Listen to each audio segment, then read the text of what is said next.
Terima kasih. Bismillahirrahmanirrahim. Assalamualaikum warahmatullahi wabarakatuh. Alhamdulillah. Alhamdulillahilladzi anzala alaina al-Qur'an. Walhamdulillahilladzi waffaqana bi ni'matil iman wal Islam. Walhamdulillahilladzi razaqana bi dinil Islamil mubin. Wassalatu wassalam ala khairil anam Muhammadin sallallahu alaihi wasallam wa ala alihi wa ashabihi al-allam wa man tabi'ahu bi ihsanin ila daril qawam wa ba'd. Para jemaah yang saya muliakan dan dirahmati Allah Subhanahu wa taala, mengawali awal bulan Safar, tepatnya 4 Safar 1445 Hijriah, kita akan masuk materi baru. Setelah kita selesaikan bab tentang warisan, kita akan masuk bab tentang halal dan haram dalam kehidupan. Bagian pertama tentang hukum makanan dan minuman. Dalam kitab Al-Fiqhul Islami wa Adillatuh, ini masuk ke bab ibadah dan muamalah terkait dengan al-hazru wal ibahah, halal haram dalam kehidupan. Bagian pertama kita akan membahas tentang al-at'imah wal ashribah, makanan dan minuman. Yang pertama kita akan menjelaskan apa itu al-hazru wal ibahah. Yang kedua apa itu al-at'imah. Yang ketiga apa itu al-ashribah. Jadi menghalalkan atau mengharamkan apa yang di depan kita itu tidak serta-merta ini haram, ini halal. Ada kaedah dan ketentuannya. Ada aturan dan kaedah yang telah ditetapkan oleh syariat Islam. Yang pertama ada namanya al-hazru wal ibahah, yang dilarang atau yang ditinggalkan dan yang dibolehkan. Di al-hazru itu sesuatu yang terlarang, al-ibahah sesuatu yang dibolehkan. Saya lebih mengatakan halal haram dalam kehidupan terkait dengan makanan dan minuman. Apa kata pengarang kitab ini? Profesor Dr. Wahbah Zuhaili, hunaka umurun tataraddadu bainal hilli wal hurmah. Ada banyak perkara yang memberikan orang harus memilih atau bingung apakah ini halal atau haram. Tamassul insanu wal mujtama', yang terkait langsung atau berkorelasi langsung dengan manusia dan masyarakat. Litahqiqi afiyatil mar'i fi sihhati wa dinihi, untuk mewujudkan keafiatan, keselamatan seseorang dalam kesehatan dan agamanya. Awil man'id darar, atau mencegah bahaya al-maddi, yang bersifat materi, awil adabi, non materi, anil mujtama',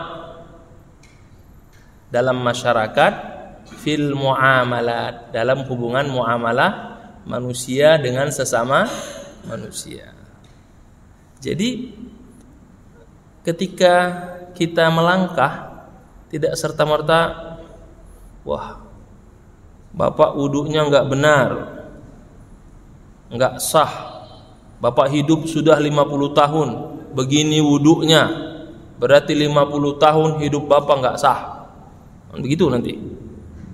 Sementara yang bapak ngomong tadi memang wuduknya benar, tapi yang dimakannya tidak ada yang halal. Dia lebih parah, dari bayi sampai umur itu makan yang haram. Bapak gimana mandi wajibnya? Baru tahu kan selama ini gimana? Oh, berarti selama ini enggak sah ibadah. Sementara yang ngomong itu, yang dia minum, yang dia konsumsi dari bayi tidak halal. Berarti dia lebih haram dari orang yang dikatakan haram tadi. Maka kita akan uraikan pandangan fikih terkait dengan halal haram kehidupan ini. Bagian pertama, nanti akan banyak bagian yang lain, ada 7 bagian, ada 10 saya ringkas menjadi 7 bagian, yaitu ini 2 bagian saya gabung, makanan dan minuman. Nah, ini hebatnya pengajian itu begitu. Kitab ada 15 jilid, diselesaikan dalam 5 pertemuan. Kan hebat itu. Tentu disampaikan bagian-bagian penting, nanti sambil berjalan dijelaskan dan kemudian diajarkan. Pertama, kita bahas tentang makanan dulu. Al-at'imah. Anal Islamu bil jismi wan nafsi. Bahwa Islam sangat perhatian dengan perkembangan fisik dan psikis. Jism itu fisik, nafsi itu psikis. Fa aujaba tanawal al-haddil adna awid daruri minat ta'am wasyarab.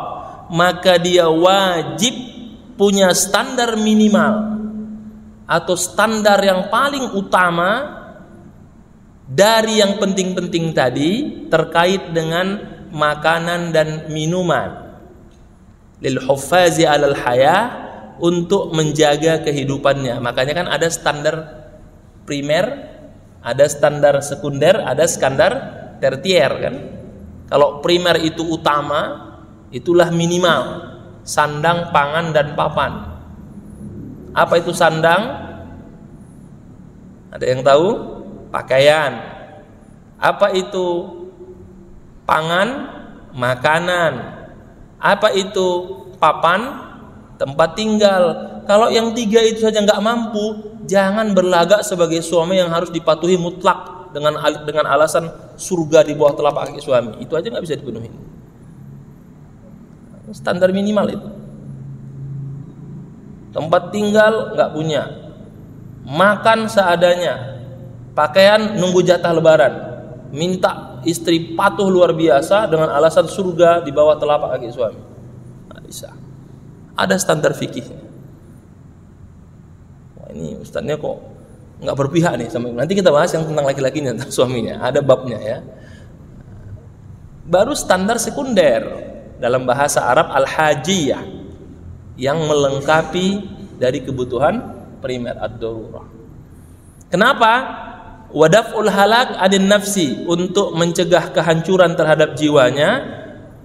Dan yang paling penting, walil qiyam bil wajibatid diniyah min salatin wa siyamin wa nahwihima, agar kewajiban yang berikan kepada dirinya bisa dikerjakan dengan normal. Sholat, puasa. Kalau mau sholat berarti apa? Kewajiban yang harus dipenuhi. Ya pakaiannya harus suci, tidak najis. Fisiknya harus sehat. Kalau nggak makan 1 minggu, mana tenang sholatnya. Puasa juga harus punya sahur dan berbuka.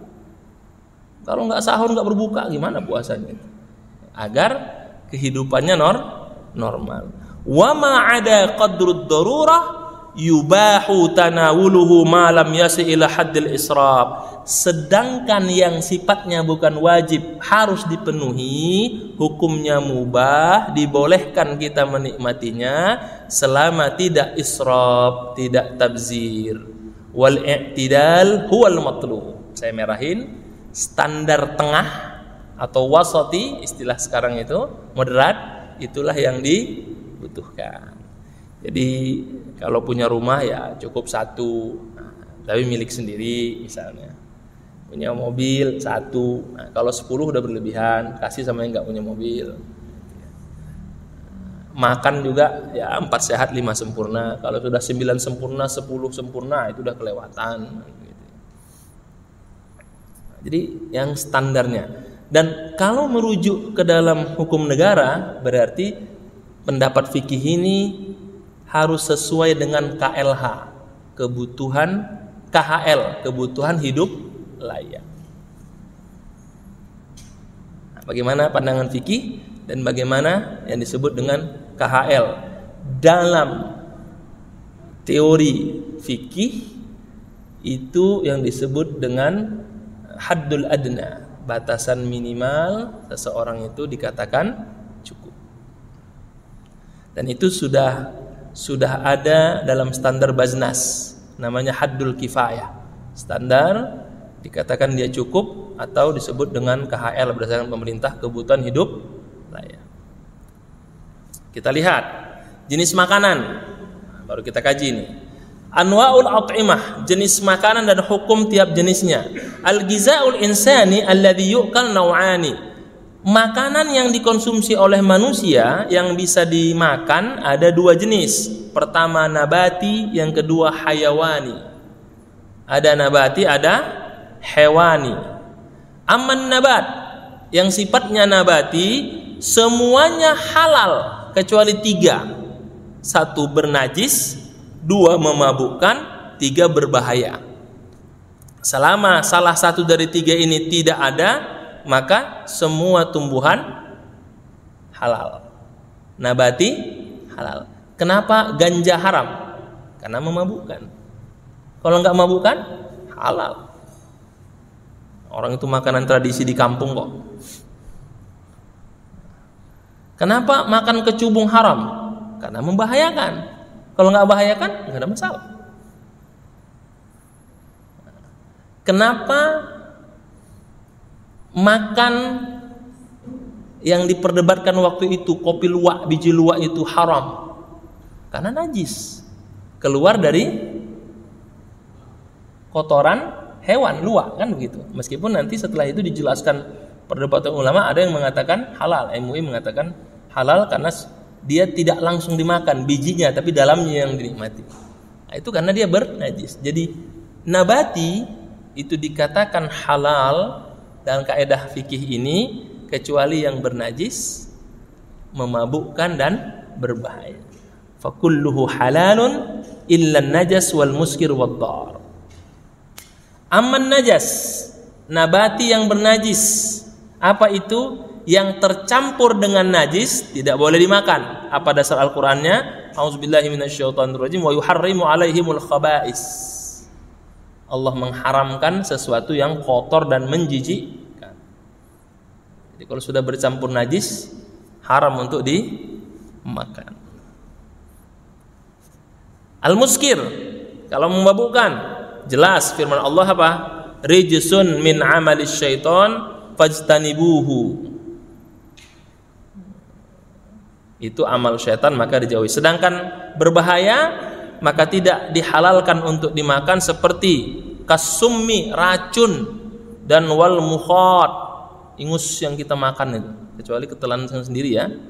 Kemudian wal mani wat turab wal hajar, sperma, debu dan batu. Kenapa dasarnya? Wala taqtulu anfusakum, jangan kalian apa?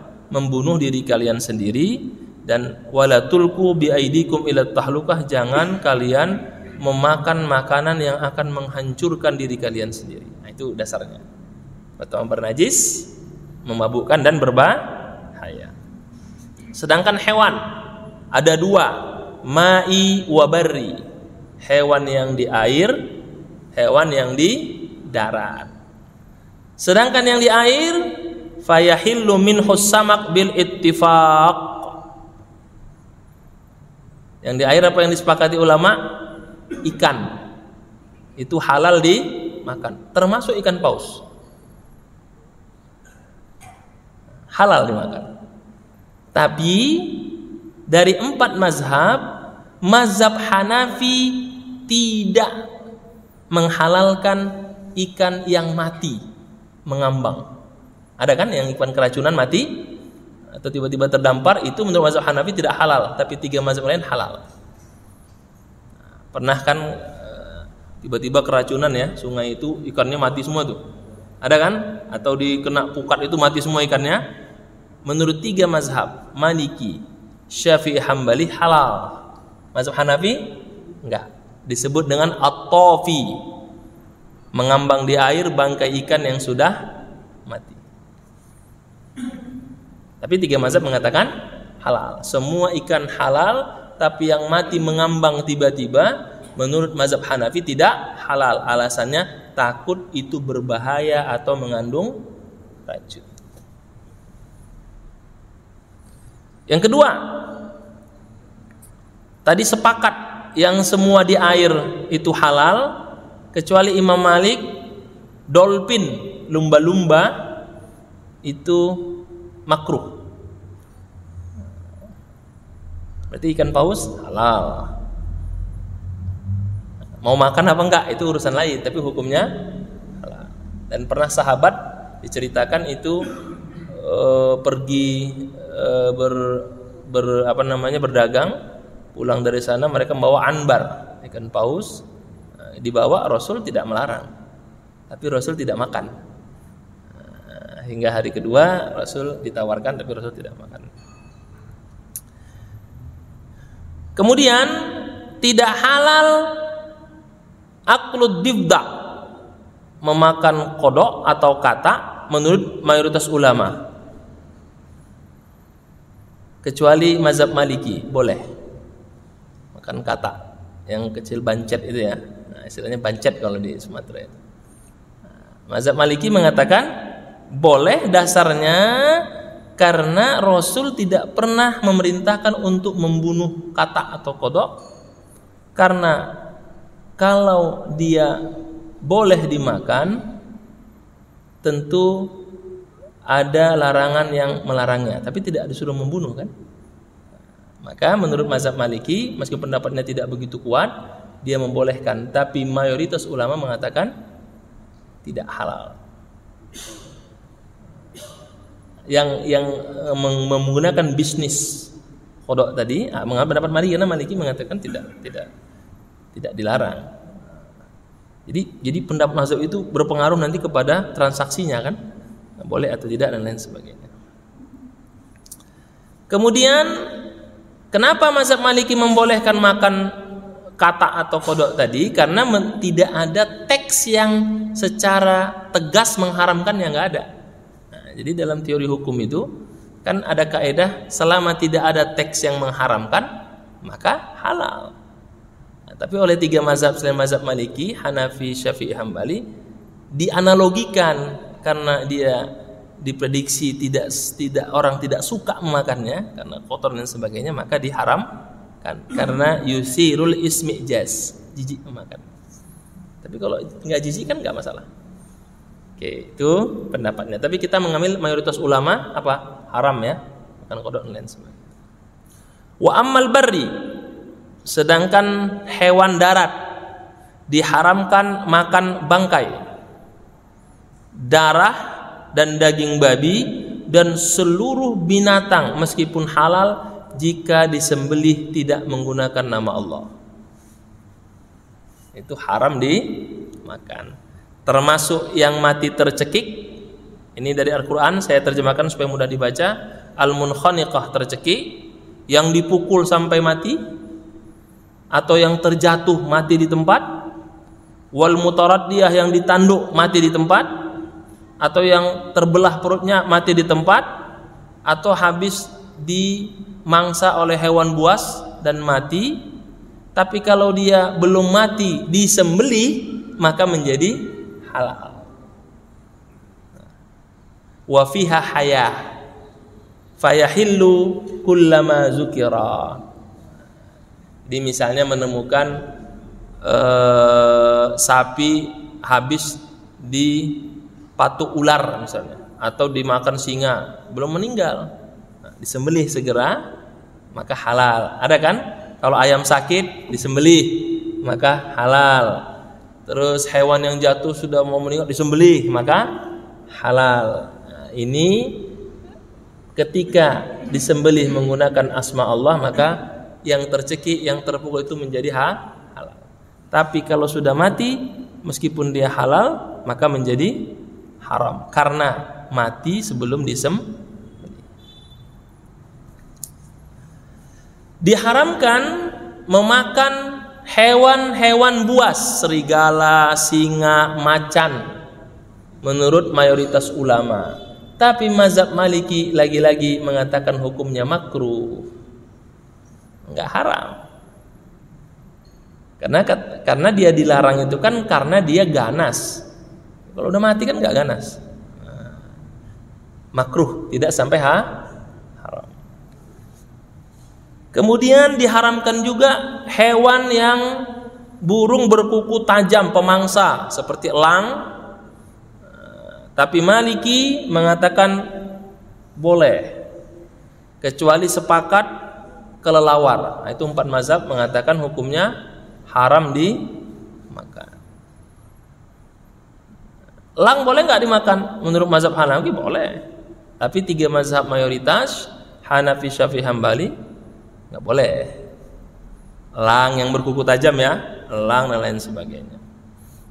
Kemudian diharamkan memakan anjing. Kemudian keledai dan begal. Dan ini sepakat semua, termasuk mazhab Maliki juga sama, karena kategorinya dia khaba'is, makanan yang tidak layak dimakan. Jadi keledai, begal, anjing itu diharamkan dimakan. Yang kedua,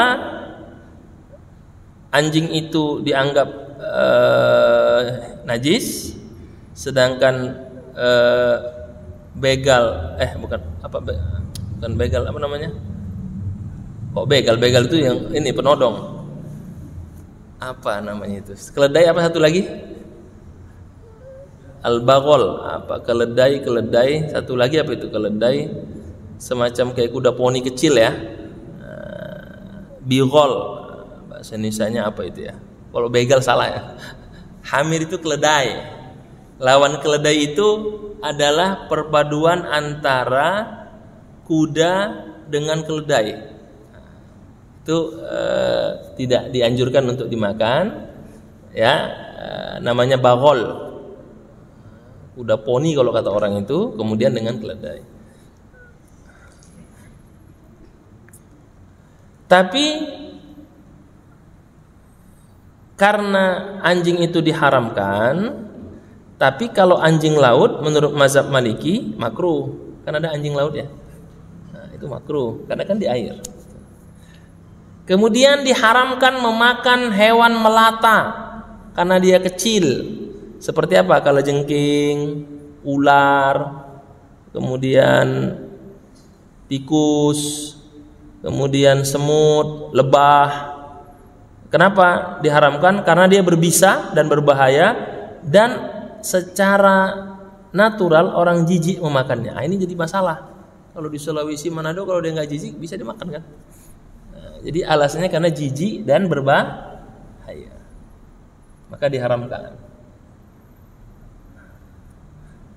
Kemudian diharamkan juga yang lahir dari yang boleh dimakan dan nggak boleh dimakan. Yang saya katakan tadi, jadi keledai sama kuda itu lahir anak namanya baghol. Nah, itu haram dimakan. Kemudian zebra itu juga haram dimakan. Seluruh keledai itu tidak dibolehkan untuk dimakan. Kenapa? Kaedahnya taqdimul hazir alal mubih, karena itu dilarang dan diharamkan sehingga tidak boleh dimakan. Tapi mazhab Maliki berpendapat boleh memakan hewan melata asal disembelih.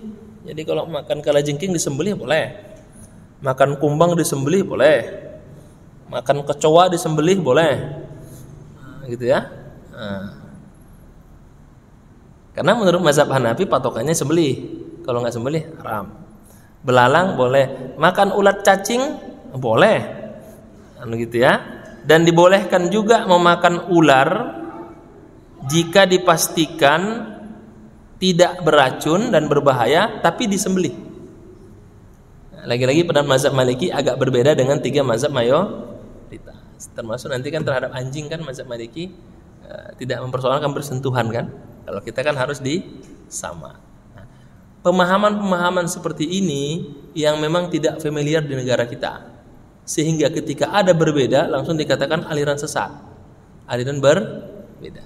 Padahal pendapat fikihnya ada, tapi oleh ulama pendapat ini dianggap lemah, diambil pendapat mayoritas. Sehingga kita menggunakan pendapat mayoritas ulama. ulama yang mengharamkan seluruh hewan melata dengan alasan apapun. Kemudian dibolehkan makan kuda menurut mazhab Syafi'i Hambali, itu dibolehkan, tapi mazhab Abu Hanifah itu makruh. Sedangkan mazhab Maliki haram. Jadi kuda itu menurut mazhab Maliki haram dimakan karena dia dipakai untuk transportasi. Mazhab Hanafi makruh, tapi Syafi'i dan Hambali boleh. Perbedaan itu. Kemudian mazhab Syafi'i dan Hambali membolehkan makan kadal atau biawak, membolehkan makan hiena, anjing hutan, tahu hiena ya. Kemudian boleh makan rubah, tapi mazhab Hambali mengharamkan semuanya. Kalau terkait dengan biawak atau kadal, kenapa mazhab Hambali mengharamkan? Karena Rasul nggak suka. Rasul kan jijik.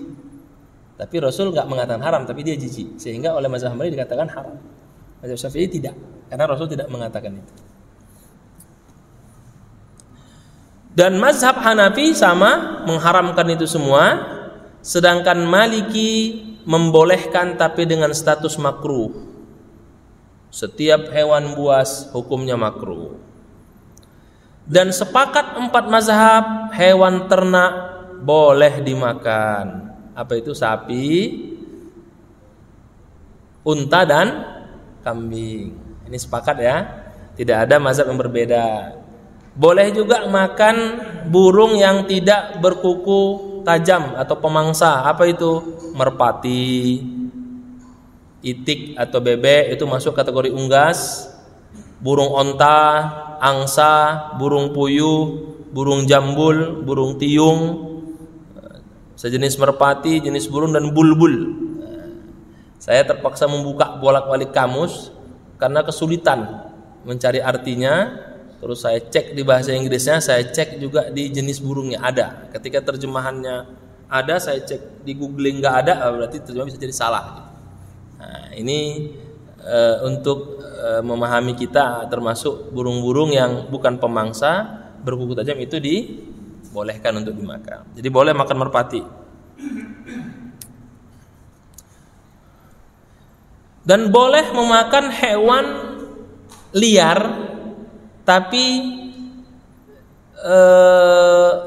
dia tidak mengganggu, atau di hutan, apa, kijang ya, hewan liar, atau kemudian sapi liar, kemudian juga keledai dibolehkan. Tadi kan dilarang ya. Keledai liar artinya diterjemahkan di sini bukan keledai, yaitu kerbau liar, sapi liar, banteng liar, itu dibolehkan karena Nabi mengizinkannya. Boleh juga memakan al-arnab wal jarrad, apa itu? Kelinci dan belalang, karena dibolehkan dalam sunnah.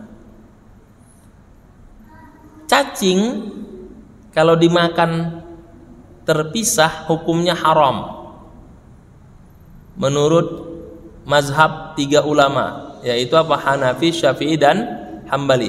Maliki tidak.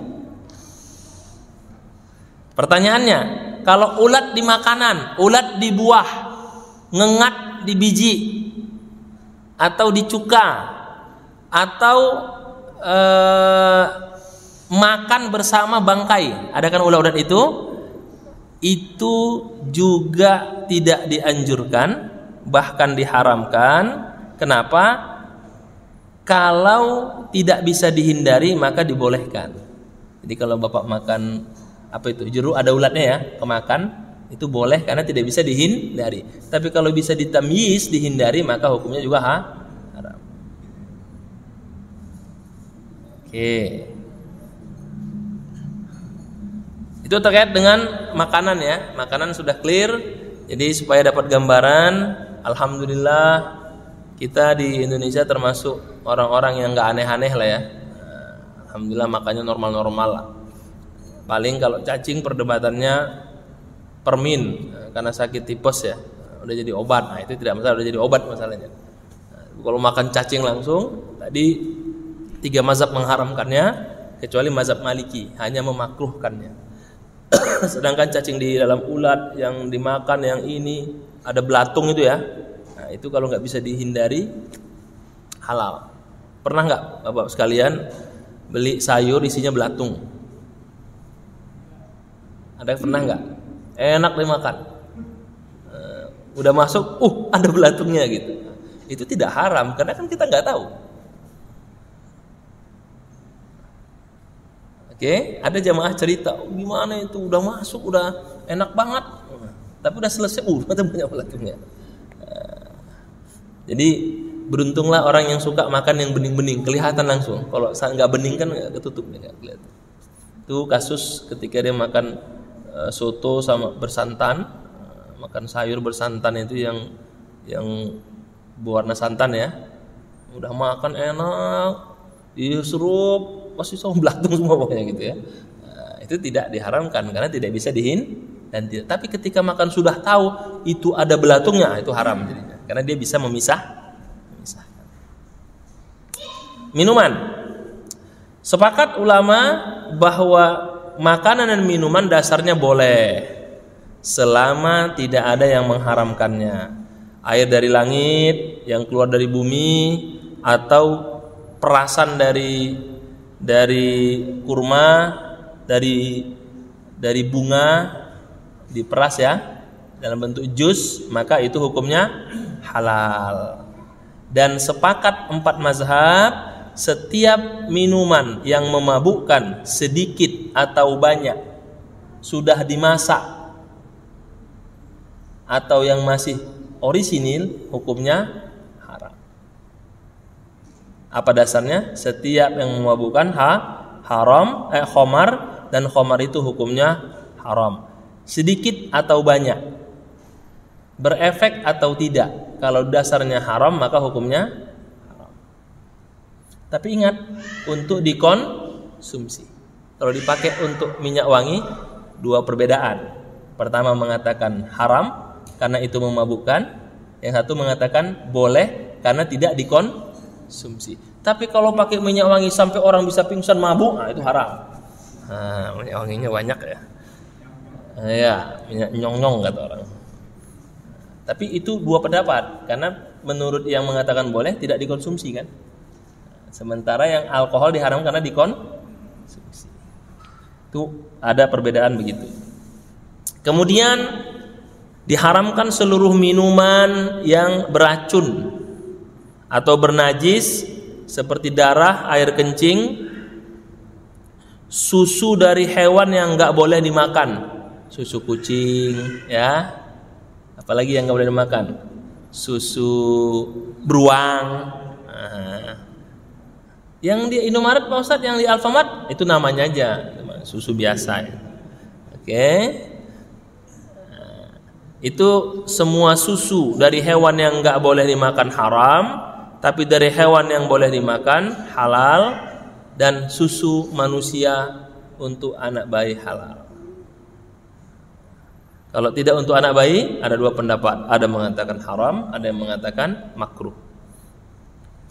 Wa kullu ma huwa mutanajjis kal ma'i alladhi waqad najasah lama fi wadara al-insan, dan setiap air atau minuman yang masuk najis sedikit atau banyak, mengubah rasa, warna dan baunya, maka hukumnya haram. Bagaimana dengan minuman yang bercampur alkohol? Sepakat ulama, bercampur sedikit atau banyak asal ada unsur alkoholnya maka hukumnya haram. Ustadz, ini minumannya alkoholnya 0,5%, haram kalau diminum. Tapi kalau tadi pakai minyak wangi, ada mengatakan halal, ada mengatakan haram. Bagusnya gimana? Ambil yang mengatakan haram. Kenapa? Karena untuk ibadah, lebih baik hindari. Tapi kalau mau jalan-jalan kondangan silahkan, karena tidak dipakai ibadah. Kemudian diharamkan minum minuman keras yang telah dimasak. Haram nih, terus dimasak sama dia. Udah masak, berarti udah enggak. Kenapa? Karena air yang dimasak tidak menghilangkan keharamannya. Dan kalau dia meminum, maka dia masuk dalam hukum qazaf, minuman keras dicambuk 40 kali. Termasuk kata mazhab Hanafi, tapi mazhab Hanafi ya, itu makruh kalau makan roti atau makanan yang ada daripada minuman keras. Mazhab Hanafi makruh karena kan lebih banyak rotinya ketimbang khomarnya kan begitu. Tapi selain mazhab Hanafi, yaitu Maliki, Syafi'i, Hambali, haram karena sudah sepakat dikit atau banyak hukumnya haram. Dan yang membuat mazhab Hanafi mengatakan makruh karena dia melihat dalilnya dalil zonni, sementara jumhur mengatakan haram dalilnya qat'i. Dalil zonni itu artinya dalil ini masih bisa ditafsirkan, dalil qat'i tidak bisa ditafsirkan. Ya kira begitu pengambilan hukumnya. Obat yang beracun, mazhab Hambali mengatakan kalau dengan meminumnya menimbulkan bahaya dan efek maka haram diminum. Tapi kalau menimbulkan manfaat maka boleh diminum. Itu contoh kalau terkait dengan obat ya, kan lebih banyak efek baiknya daripada efek bahayanya.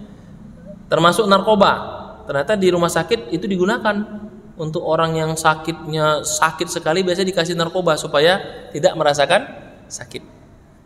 Maka itu dibolehkan, tapi ada standarnya berdasarkan dari medis. Jadi Rasul mengharamkan sesuatu yang berbahaya kepada akal dan fisik, mulai narkoba, opium, dan ganja dan lain sebagainya. Bolehkah kita meminum yang mengharamkan serta narkotika?